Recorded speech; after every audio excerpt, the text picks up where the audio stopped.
You, Ronnie. Okay, first things first. In Spain, you were walking with a serious limp from a knee injury. You're walking up the beach just now. Is it a carryover from that injury going back as far as Europe, or was it the slam at the end of that backdoor whip? No, I got smashed on that one. That was the most brutal thrashing I've had on the reef here in a long time. I was a little too deep. I just judged it wrong because Hank got that 10, and then he took off on a really good one right after that.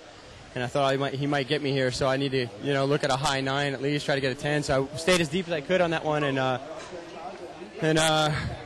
just right when I dropped in, I was like, oh, I'm too late. So I pumped up high, and I came down right into the trench where the lip was landing, and I tried to stabilize, and I couldn't. I was going too fast. I jumped off and went straight over the lip, just smashed on the reef right straight on my elbow and my hip, and I think I tore a muscle in my rib cage at the same time. So, yeah, it can happen like that out there, So it wasn't my head, or I'd probably be in the hospital right now. Well, so he is, first things first, he is mortal. Second thing, let's talk about your equipment. So much was said last year about the equipment you rode here at Pipeline, and then certainly throughout the year. So give us looks a little bit fuller in the nose. What do you got going on? Not really. It's about the same. It's almost exactly the same volume. 511, I got a little quad setup on it.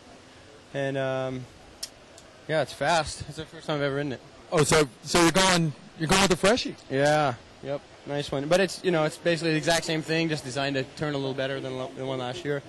So it's got a little bit more, curve in the board overall, rocker and rails.